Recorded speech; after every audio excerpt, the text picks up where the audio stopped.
আসসালামু আলাইকুম। এখন আমি যে জায়গায় অবস্থান করছি তা হলো টাঙ্গাইল মির্জাপুরের মৈশালপাড়া। এখানে দেখেন এই কারেন্টের শর্ট দিয়ে মাছ মারতেছে। যে মাছ নদীতে এই ইটা ফালাইলে আপনার যে মাছের ডিমগুলো সব নষ্ট হয়ে যায়।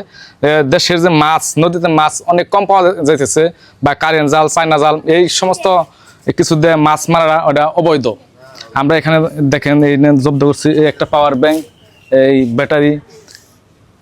ওনারা আসলে গরিব মানুষ এটা করছে, আর জানি এটা না করি, এটা দেশবাসীর কাছে আরো জানাচ্ছি যে আবার যদি এটা ধরা পড়ে বা আবার কোন সময় যদি মাছ মারতে দেখি, আমরা খবর পাই, তাহলে এটা আইনের হাতে আমরা তুলে দেব। এই ভাইয়ের কাছে কিছু জানতে চাই যে কিভাবে মাছ মারছে বা আগে পরে জানেন কিনা।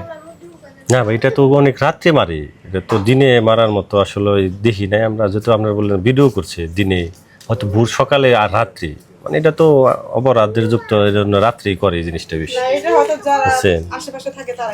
ওই তো যাই হোক, এখন করছেন দিদির কাছে একটা যাই হোক, এখন শুধু বলেন যে আমি বলতে চাই, আমি এরকম অবৈধ কাজ জানি আর না হয়, আর নদীতে জানি এরকম ইলেকট্রিক শর্ট দিয়ে আর মাছ না মারা হয়।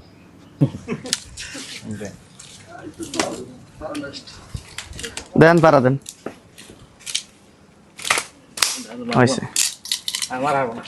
না, এটা তো এই শুনেন, লাস্ট টাইম